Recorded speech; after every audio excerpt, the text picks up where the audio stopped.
Hey guys, welcome back to my channel. In today's video, we are going to be setting up my April budget, and I'm probably going to be unstuffing my cash envelope as well. I usually take out all of the money that is currently in my cash envelope for the month so that I can start saving for a brand new month. So that's what we're going to be doing in this video, but we're going to start off with my budget and flip to the budget section within my planner, and we're going to set up for the month of April.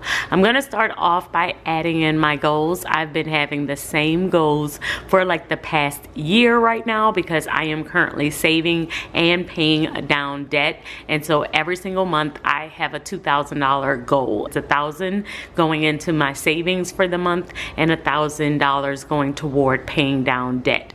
That has been my goals every single month until I pay off all of my debt, and then I will focus in on savings and other things that I want to do. So let's start off by filling out this page and adding in my goals. So I'm going to start off on my monthly overview page. On this page, I'm going to add in my month, and I am also going to add in some floral stickers. This is the Luxe Summer sticker book from Live Love Posh. I have been using these floral stickers in many of my spreads. I just love them so much, and I am also going to add in my goals for the month. Now, I have been having the same goals for the past year and a half because I am working on decreasing my debt and also increasing my savings. So right now I am working on my consumer debt, and I currently have a total of $41,000. It started off around $60,000, but now we've gotten it down, and I just want to continue that trend by doing what I have been doing.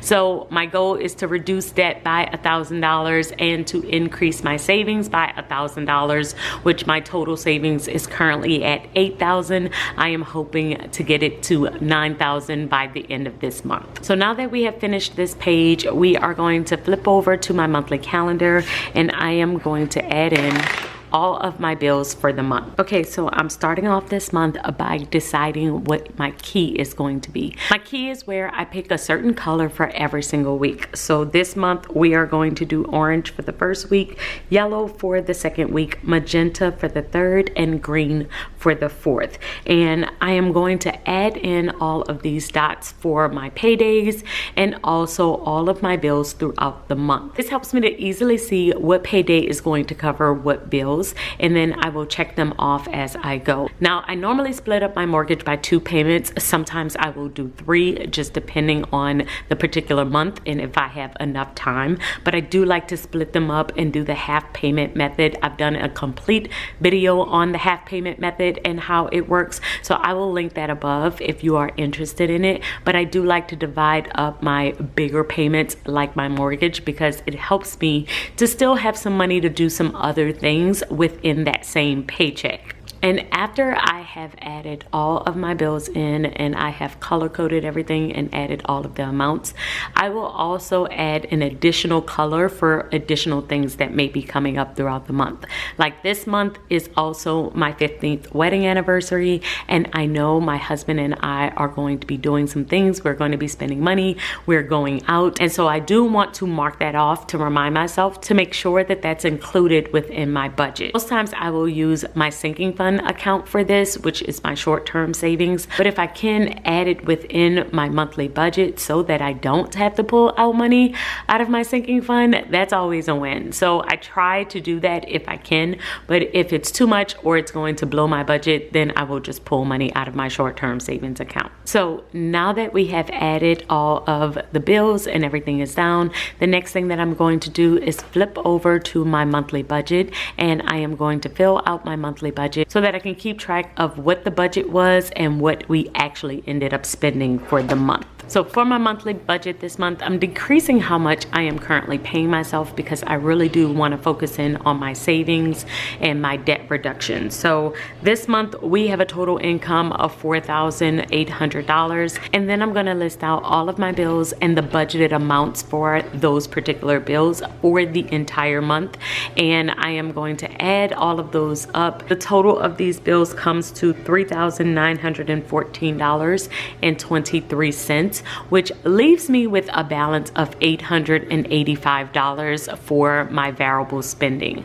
My variable spending this month, I am going to keep it really simple. I'm going to do $600 toward groceries, $150 toward gas, and then I'm going to give myself a little bit of spending money here of $100. This totals up to $850, which leaves me with $35.77, which I am going to leave that as my buffer. So that is how much I'm going to keep as my bank balance for this month to roll over into the next month. And then we're going to do my $0 check at the bottom, where I look at my total income less my expenses less the other. But when you subtract all of this, it really comes to zero. And that's the way that I know that I have allocated a job for every single dollar in my budget. So I know if you're looking at this budget, you may be wondering, well, what about your goals, the savings reduction and the debt reduction? Because I don't have any room for that within this budget. But the way that I will do this is I usually will create my budget based on what I am paying myself,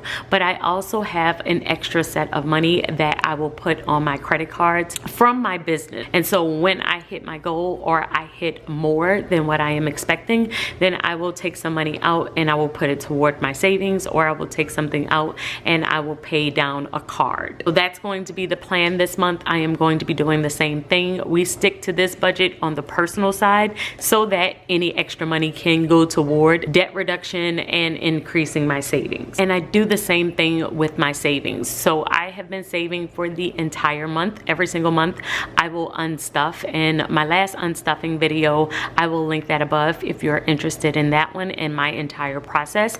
But I have not unstuffed yet for the month of March, and I have just been sticking money in the front here, but it is time to actually unstuff all of this so that I can put it in the bank and roll it over for the next month. So let's count and see how much we have saved.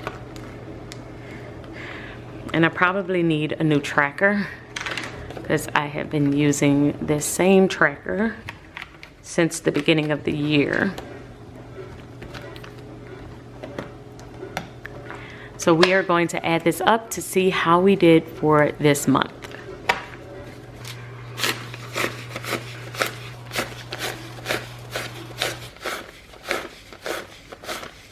So we saved a total of $470. And this, once again, is just from extra money that I made throughout the month, money that I was not expecting, or money that I saved. So if I set aside some spending money, but I ended up not spending it, I would add it into my cash envelope. I also will do it if I made something extra because I did a speaking engagement or something else kind of came up and I was not expecting it, but I got money. I would cash the check, pay my tithes, and then put the rest within this cash envelope. And so I am going to deposit this money, and it's going to go into my short-term savings account, and then we are going to start all over for the month of April. So we have unstuffed this cash envelope, and we've also set up my budget for the month of April. You all let me know in the comments below if you are set up and ready for the month of April. I would love to hear from you. And until then, keep organizing your life so that you can achieve your dreams. Bye, guys.